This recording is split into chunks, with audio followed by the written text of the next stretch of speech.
Good morning! Welcome again to Pinoy Trips and Flips. It's Friday, it's state sale. Andito tayo ngayon sa Elmhurst, Illinois. Actually, nasa nasa fourth na list ko to na pupuntahan ko. Ang nangyari lang is nalita ako nagising.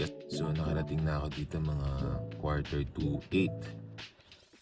Pagdating ko dito, swerte naman, ako lang ako ang unang-una. So ako ang gumawa ng list kasi isa sa mga policy nila sa terms and conditions nila is sino yung mauna, ikaw ang gagawa ng list, i-honor nila yun. So yan, muna tayo.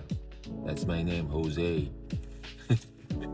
So yun, tignan natin. Di ko alam kung magvi-video kasi pag nagvi-video ka sa loob, nawawala yung focus mo dun sa kukunin mo eh. Abangan nyo, pinagawa ko yung meta glass natin. Progressive ko rin yung lens niya para at least dire-diretso pwede tayong mag-video. Kaya tingnan natin kung makuha natin yung dalawang PlayStation, mga controllers, yung Game Boy, tapos may mga games. Okay, tingnan natin kung maganda tong finds natin ngayon, kung makuha natin yung mga gusto natin. Let's go! Okay, natatapos na natin sa estate sale. Sobrang naghahakot ako doon. Ang ganda. Nakuha natin PlayStation, $40 tsaka $60. Gumastos tayo ng $256, pero jackpot sa mga damit. Whew. Siguro hindi kasi sila nagre-research kung ano yung brand ng damit. Nakakuha ako ng Stussy, ng Supreme. Kaya mga $6 lang yung mga damit eh. Ito may mga nakita ako mga damit na bago sa ano ko eh. Sa pandinig ko.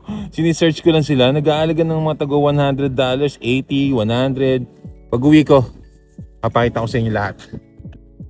Dito na tayo sa bahay. Kararating lang natin. Dun sa estate sale. Chinek ko yung t-shirt na Supreme. No with tag. May tag pa. Punit nga lang. Made in USA. Ang tawag sa kanya, Jean Michael. Basquit ba yun? Yan. Nagkakalaga siya ng pre-owned pa lang. $250. Boom! Shit. Damn.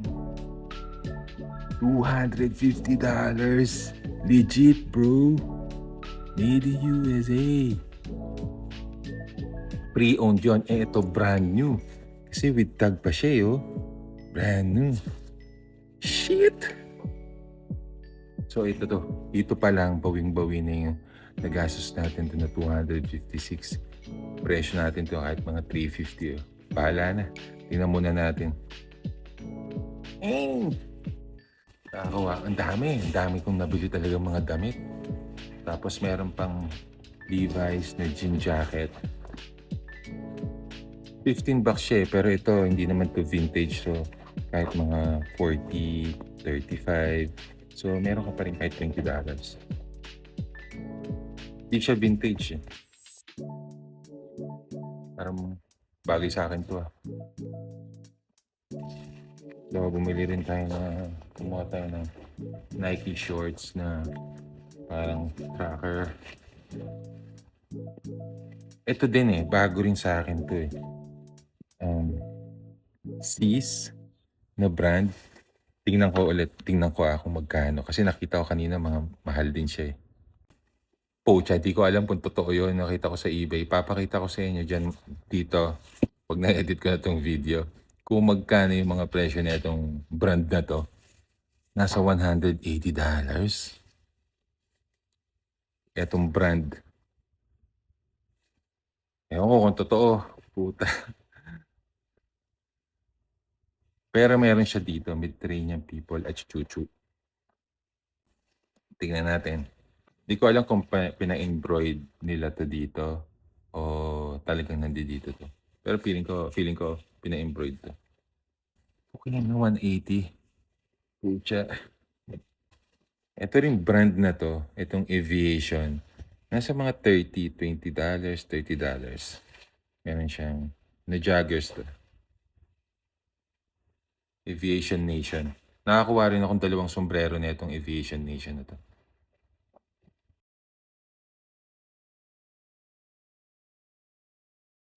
Ito pa isa, itong brand din na to. Bago din to sa pandinig ko.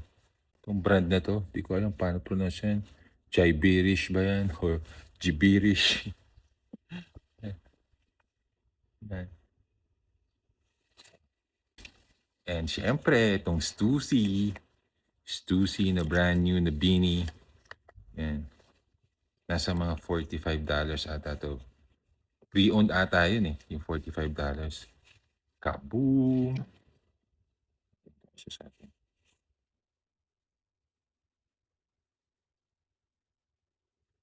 Okay ng ina oh.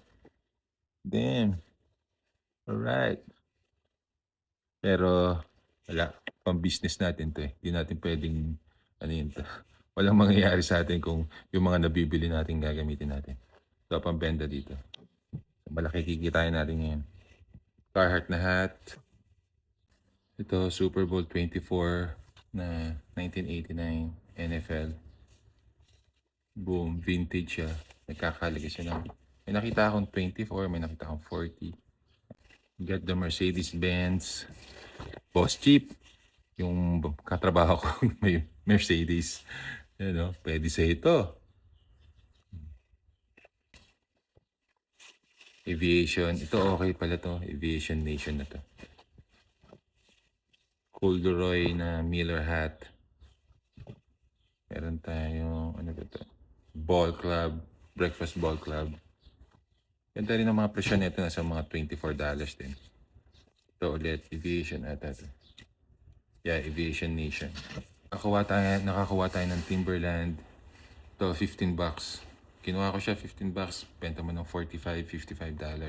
Nasa 100 din ang ano nito. Brand new. May nakita nga ako doon, Lululemon eh. Kaya lang $15. Hindi na, uy. Hindi niya nakita yung brand na to. Ito pala yun. Yung Lululemon. Lululemon for $6 lang yung chinarge sa akin to. Hindi niya nakita yung brand. Ito pa pala yung Aviation Nation na corduroy. Zara. Kinuha ko lang yung Zara. Usually hindi ako kumukuha ng Zara. Kinuha ko lang siya dahil medyo maganda yung datingan niya. Ito din. Ano rin to. Hindi ko alam kung ano tong brand. Bokjen. Yan o. Mga ample ang datingan eh. Wide pants.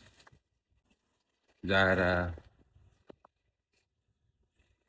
Maganda lang yung mga datingan. Yung Zara. Pero usually hindi ako kumuha ng Zara. EDG jeans. Tingnan din natin kung magkano to. Ganda lang siya. Oh. Ganda lang yung mga design. Topshop. Pek shorts na Topshop. Eto rin. Isaiah na brand.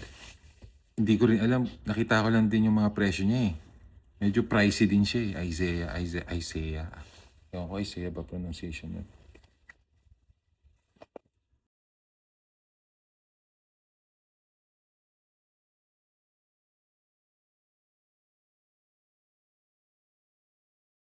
FJ na skirt na pang golf. Hindi rin ako masyadong kumukuha niya. Ito rin, itong Alp and Rock. Nakita ko rin medyo pricey. Itong brand Alp and Rock. Talagang dapat sa eBay pag nakikita mong hindi mo alam yung brand. Search ka lang. Tingnan mo yung mga sold comps. Kung mabenta siya, usually naman kumukuha ako ng mga 30 to 40% yung sell-through rate niya. Tagonia na long sleeves shirt. Yep. And of course, yung PlayStation na dalawa. Yung isa, may sinasabing isang reseller doon. Sabi niya sa akin na how much did you get the PlayStation? I said $40. And then for both, sabi ko, yeah. So, kuha natin to. Yan, PlayStation. $40. Dalawa yan. Oh, $60 pala yung isa. $60. Hindi ko alam yun. Akala ko 40 lang yung dalawa. Pero sabi niya yung isa daw dito is gold. Hindi ko alam kung ano ibig sabihin nun. So kasi itong console na to, pag gumagana siya, mga nasa $90 din. So, okay na rin yung $40. Tatry ko siyang i-test or ibabundle ko siya sa Facebook Marketplace sa dalawa. Like 190 hanggang 150. So, quick flip lang. At least makukuha natin kagad mga 150 siguro kukunin to. Kita na tayong $50. Quick flip lang yan. Pero popost ko pa rin siya sa eBay. So, kung anong mauna, Facebook Marketplace o eBay. Sa Facebook Marketplace kasi quick flip lang kung gusto mo mabilisan. So, yun ang kuha natin ngayon sa estate sale. Gagawa ko ng video ng mga damit. Tapos papakita ko yung kung magkano yung bentahan niya. Okay, that's it. Happy reselling!